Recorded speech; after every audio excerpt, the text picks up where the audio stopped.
ये ये देखिए ये लिपि है वो, ये देवनागरी लिपि है। ये 200 साल प्राचीन है। ये ग्रंथ का नाम है वर्तमान 24 जीन पूजा। 200 साल प्राचीन है। एक मिनट, ये नाटक समय सार, आपको पता है नाटक समय सार?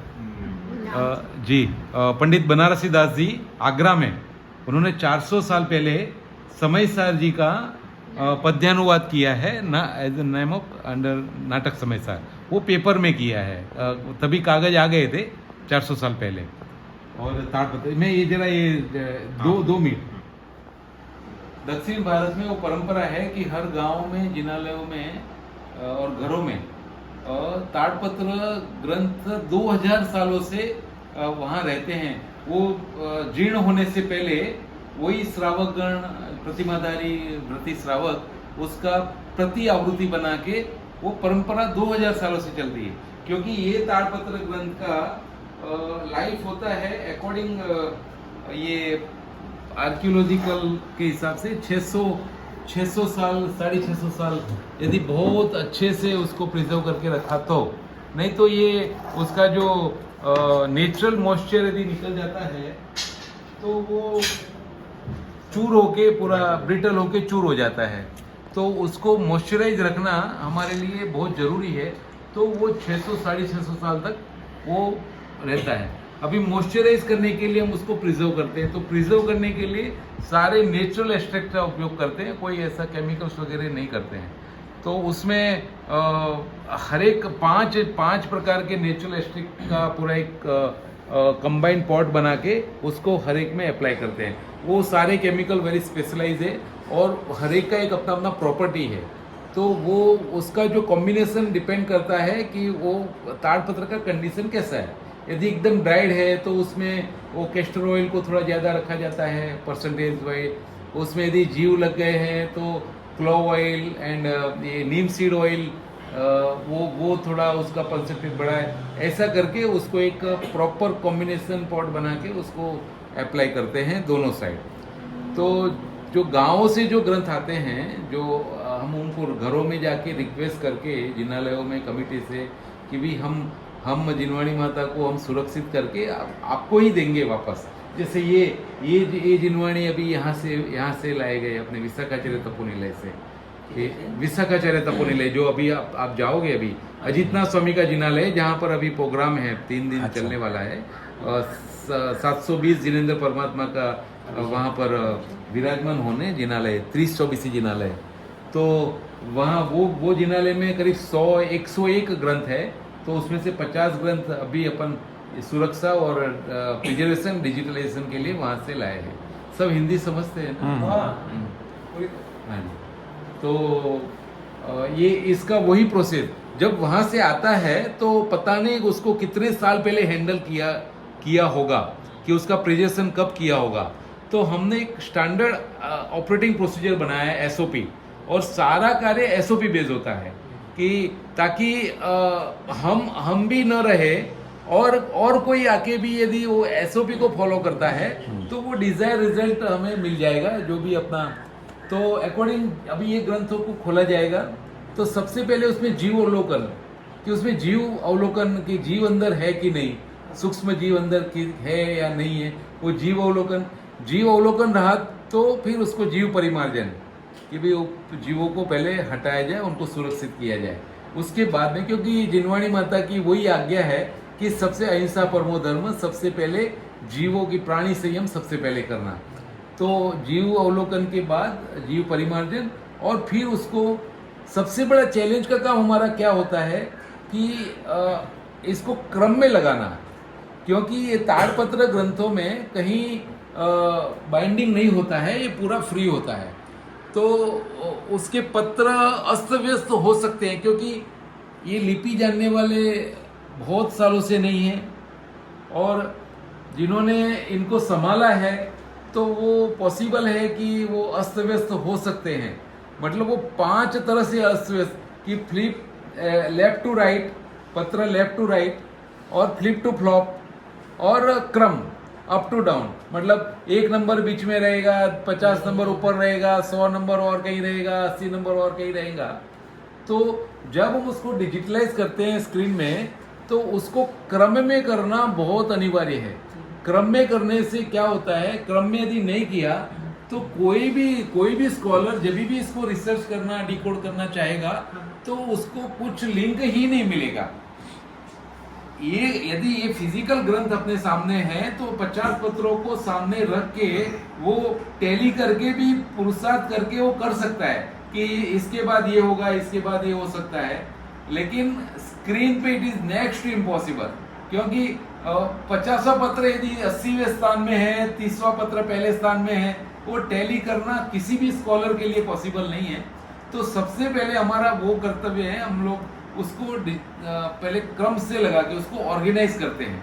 अभी ऑर्गेनाइज करने के लिए क्या होता है कि जैसे ये हले कन्नड़ा लिपि का ग्रंथ है तो और पीछे साइड में नंबर नहीं होता है, तो पहले तो हमें उसका फ्रंट एंड रियर साइड जो है ना वो डिसाइड करना पड़ता है कि कौन सा फ्रंट है कौन सा रेयर है। क्योंकि डिजिटलाइज करेंगे वो फ्रंट और रेयर उसको आइडेंटिफाई नहीं किया तो पता ही नहीं चलेगा कि वो पहले तो वो कुछ आएगा फिर वापस कुछ आएगा, तो वो भी सीरियल नहीं मिलेगा सीक्वेंस। तो क्रम में लगाना और फिर रियर एंड फ्रंट साइड। अच्छा, वो रियर एंड फ्रंट साइड हम डिसाइड करने के लिए इसमें जो सूत्र नंबर, श्लोक नंबर, गाथा नंबर उसका अनुसंधान लेते हैं।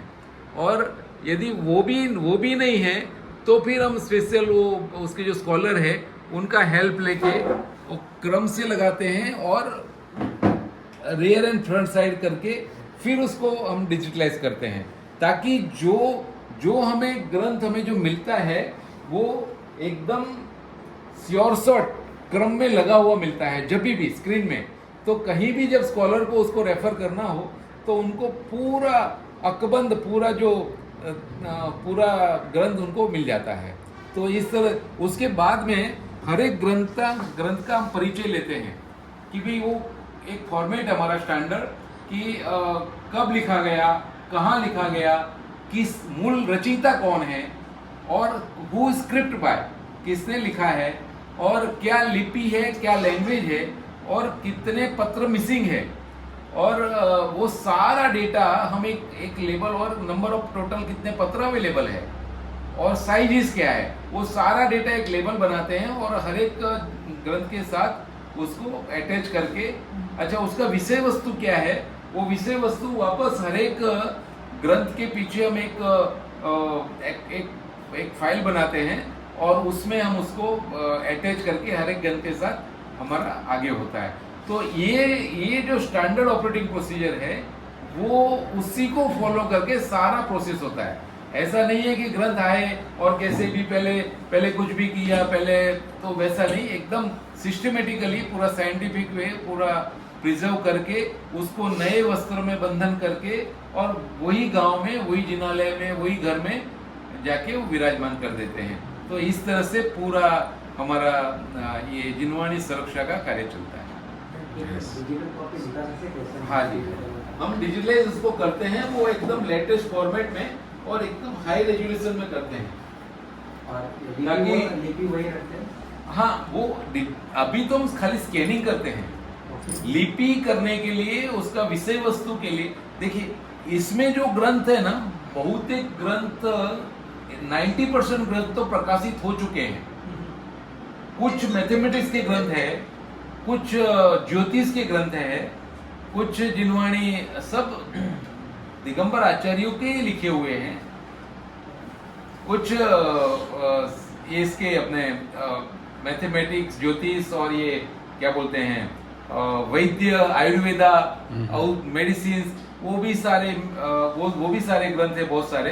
तो उसमें जो प्रकाशित नहीं हुए हैं वो उसका हम अभी आगे हमारा प्रोग्राम है, जैसे उसके हिसाब से हम आगे करेंगे उसको।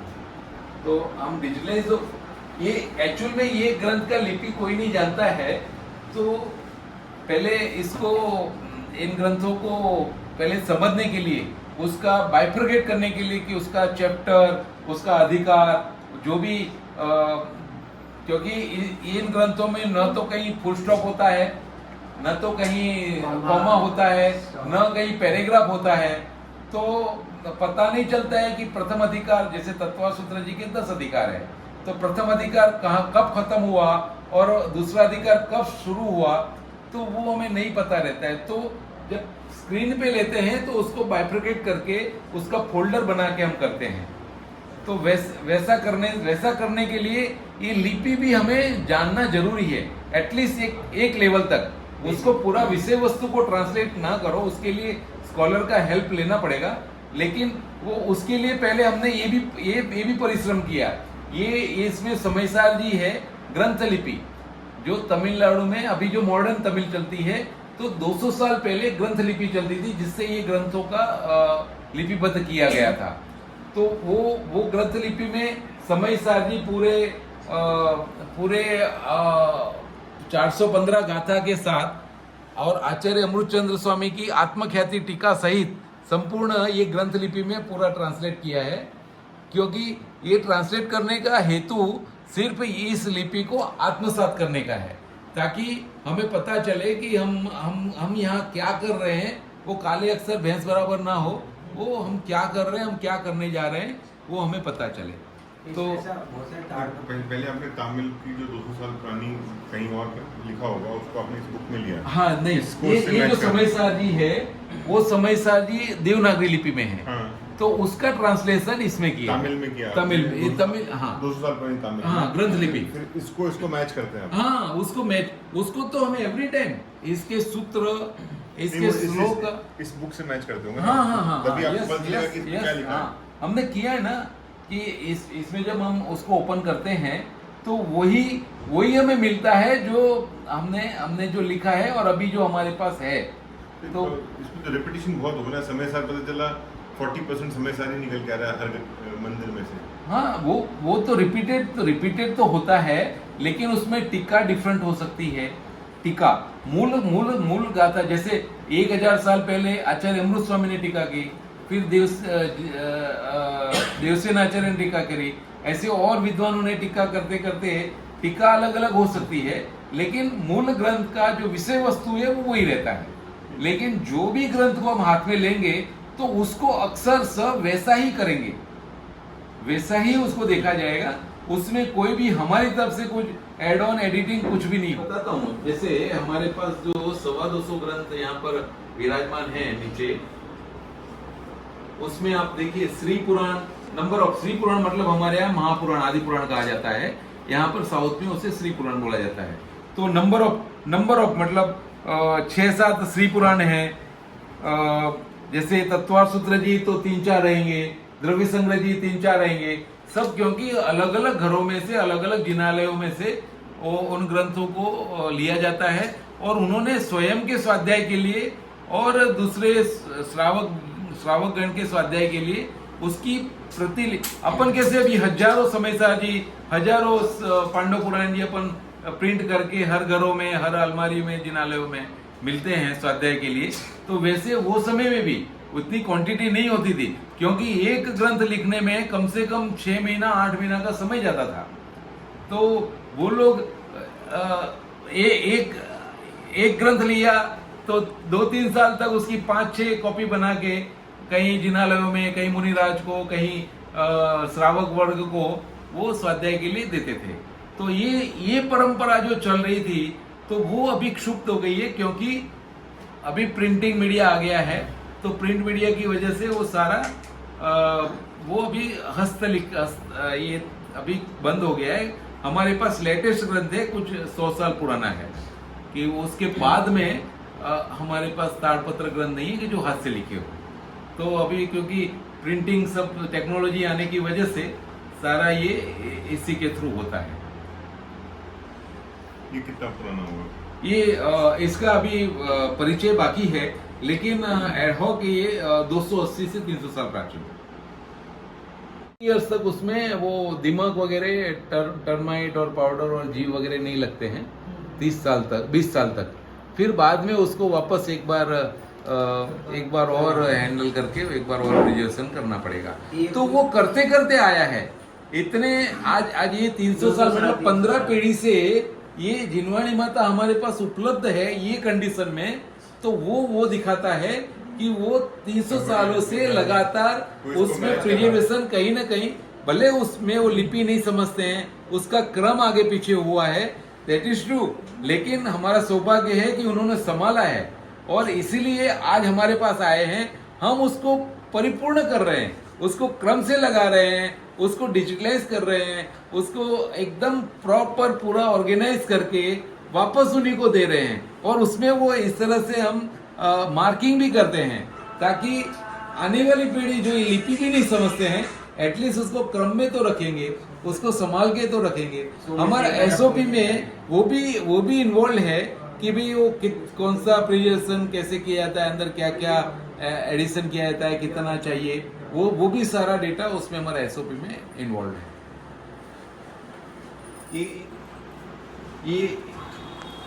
ये अंजना चरित हैं। अंजना ये मैं बताता थोड़ा सा हूँ। घुमाना पड़ेगा। हाँ जी, ये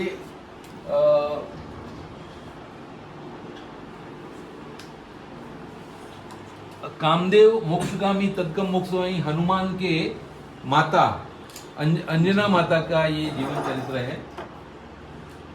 ये देखिए मैंने जो बताया आपको,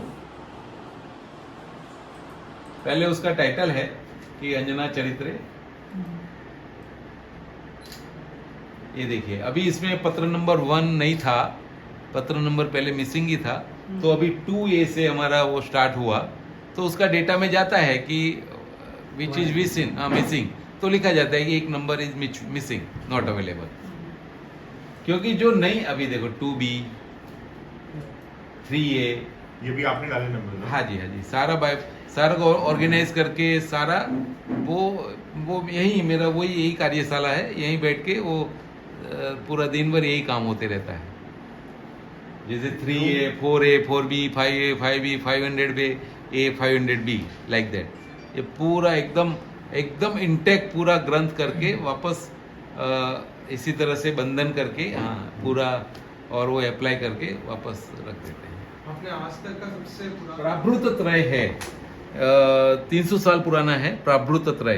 प्राभृत त्रय मतलब आचार्य कुंकुम स्वामी, जो तीर्थंकर भगवान की वाणी जो आचार्यों ने लिपिबद्ध की है उसको प्राभृत बोलते हैं। तो साक्षात सिमंदर भगवान की वाणी कुंकुम स्वामी ने लिपिबद्ध की तो वो प्राभृत हुआ। तो वो वैसे समय सार जी, पंचास्तिकाय जी और प्रवचन सार जी, वो प्राभृत त्रय, वो एक हमारे पास करीब 250 से 300 साल की रेंज का है। और एक श्री पुराण है, करीब 450 साल प्राचीन है। वो बहुत ही डेलिकेट है, क्योंकि जीर्ण लेकिन नहीं हुआ है, खाली ये एजीसी पूरे जीर्ण हुए हैं। तो ऐसे हम सबको दर्शन नहीं कराते हैं, क्योंकि उसको बारी बारी खोलना, उसको हैंडल करना, वो इटसेल्फ एक रिस्क है। तो कभी जब भी बहुत मतलब 200 जन इकट्ठे हो गए हैं तो उनको इतना लंबा रख के खाली दर्शन करने मात्र से, लेकिन उसका कब लिखा गया, कहाँ लिखा गया, सारा वो हमने पूरा एनालिसिस करके उसको वही एसओपी से उसको प्रिपेयर करके रखा है।